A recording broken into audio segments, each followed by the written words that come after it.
Viewers, আপনারা সবাই কেমন আছেন? আশা করি আপনারা সবাই অনেক ভালো আছেন। তো ভিউয়ার্স, আজকে আপনাদেরকে নিয়ে আসলাম বগুড়া জেলার শেরপুর থানার ঐতিহাসিক নিদর্শন খেরুয়া মসজিদে। আজকে আমি দাঁড়িয়ে আছি খেরুয়া মসজিদের সামনে এবং জানাবো এই খেরুয়া মসজিদের ইতিহাস সম্পর্কে। তো ভিউয়ার্স, কথা না বাড়িয়ে চলুন ভিডিওটি শুরু করা যাক।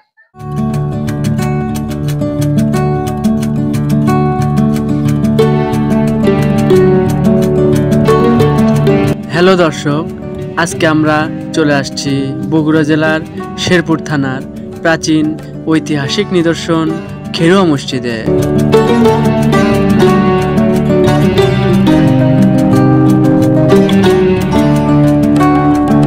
এই মসজিদটি নির্মাণ হয়েছিল আজ থেকে প্রায় 435 বছর আগে। সুলতানি ও মোগল আমলের ঐতিহাসিক নিদর্শনও খুঁজে পাওয়া যায় এই খেরুয়া মসজিদে।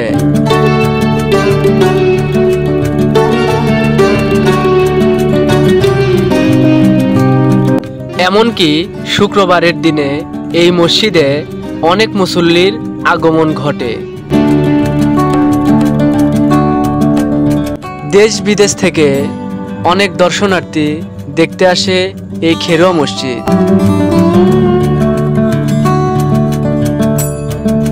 দর্শক, এই খেরুয়া মসজিদ বাংলাদেশের অত্যন্ত গুরুত্বপূর্ণ একটি নিদর্শন।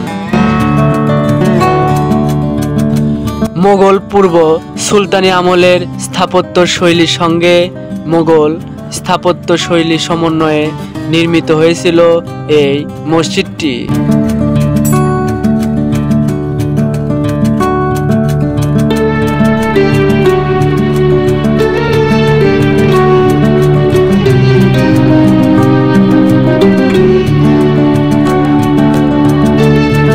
আজ থেকে প্রায় 435 বছর ধরে টিকে থাকা এই মসজিদের অবস্থান বগুড়া শহর থেকে 20 কিলোমিটার দক্ষিণে শেরপুর উপজেলা সদরের খন্দকারটোলা মহল্লায় অবস্থিত।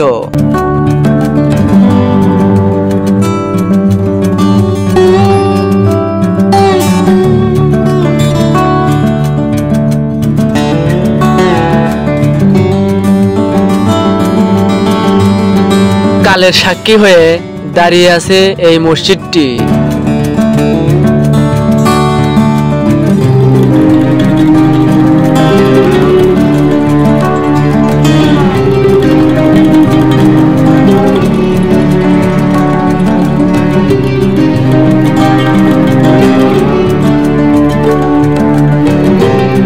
মসজিদটির নির্মাণ শৈলী হাজার হাজার পর্যটক ও দর্শনার্থীদের হৃদয়ে গভীরভাবে নাড়া দেয়।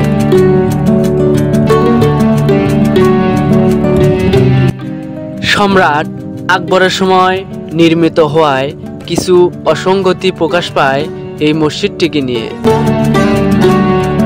প্রিয় দর্শক, এখন আমরা এই ঐতিহাসিক প্রাচীন মসজিদের ভিতরের অংশটি দেখানোর চেষ্টা করব। আমাদের সঙ্গেই থাকুন।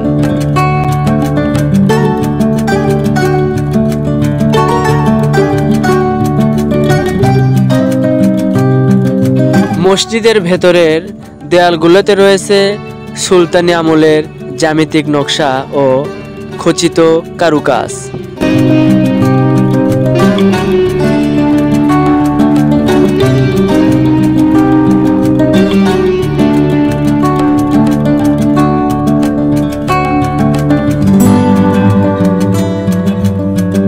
ব্যবহৃত হয়েছে ফুলপাতা, বেলপাতার নকশা এবং পোড়ামাটির ফ্রেম, যা প্রাচীন বাংলার শিল্প শৈলীর সাক্ষ্য বহন করে।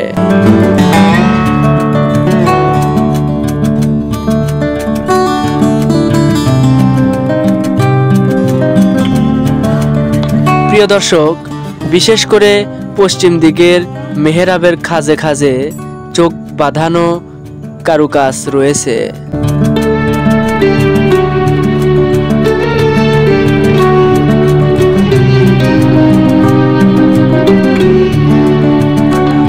প্রিয় দর্শক, মসজিদের ভেতরে প্রবেশ করলেই চোখে পড়ে এর ঘন ঘন ইটের দেয়ালে খচিত জ্যামিতিক ফুল পাতার কারুকাজ। তো প্রিয় দর্শক, চলুন শুনে আসি এই মসজিদের একটি মুসল্লির মুখে কিছু ইতিহাস। এই মসজিদ সম্পর্কে কি কিছু জানেন ইতিহাস? মুরব্বীর মুখে শুনি যে মসজিদটি নির্মাণ হয় 1582 সালে। আচ্ছা। মির্জা মুরাদ খান কাকশাল এবং আব্দুল সামাদ ফকির এনারা নির্মাণ করে। মির্জা মুরাদ খান ওইটা এদেশের রাষ্ট্রীয় নেতা, আব্দুল সামাদ ফকির আরবের লোক। ইসলাম প্রচারের জন্য এসে আলোচনা সাপেক্ষে। এই মসজিদে মোটামুটি লোক সংখ্যা তো ভালোই হয় নাকি? ভালোই হয়। বাইরে থেকেও লোকজন আসে? বাইরে তো অনেকে দেখতে এসে, গবেষকরা আসে অনেকে।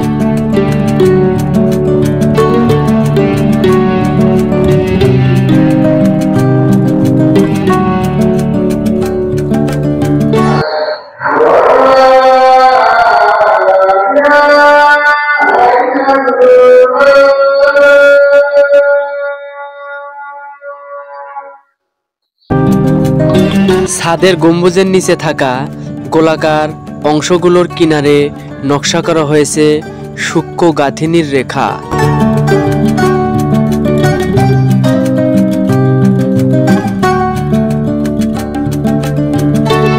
যা ভেতরের অন্ধকারেও এক অদ্ভুত মায়াবী আবহ তৈরি করে।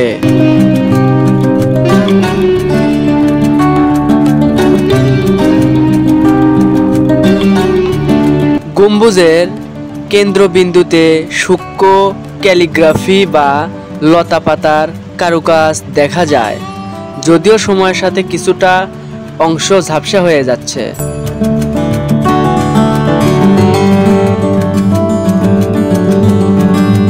ভেতরের 4টি স্তম্ভ বা পিলারে জ্যামিতিক বীর রেখা কাটা নকশা রয়েছে। এছাড়াও মসজিদের ভেতরে আলো প্রবেশ করে এই ছোট ছোট দরজা ও জানালা দিয়ে।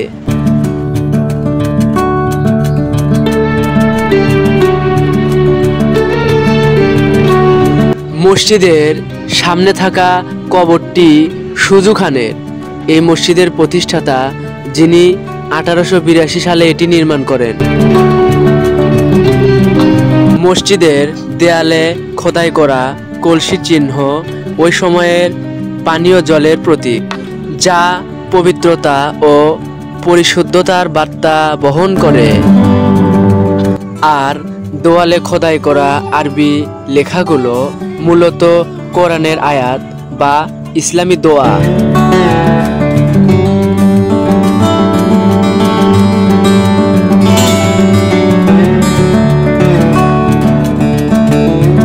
প্রচলিত আছে মসজিদটি জিন জাতির দ্বারা নির্মিত হয়েছিল,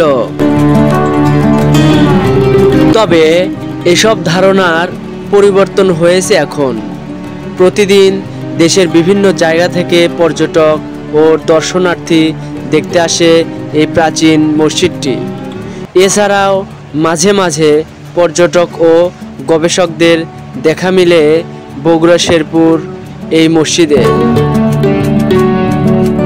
এই মসজিদটির মোট জায়গার পরিমাণ 59%। আমাদের প্রোগ্রামগুলো যদি আপনাদের ভালো লেগে থাকে, অবশ্যই আমাদের চ্যানেলটি সাবস্ক্রাইব করবেন, লাইক, শেয়ার এবং কমেন্ট করতে ভুলবেন না। আপনাদের অনুপ্রেরণায় আমরা পরবর্তী ভিডিও করার অনুপ্রেরণা পেয়ে থাকি। ভালো থাকবেন সবাই। আল্লাহ হাফেজ।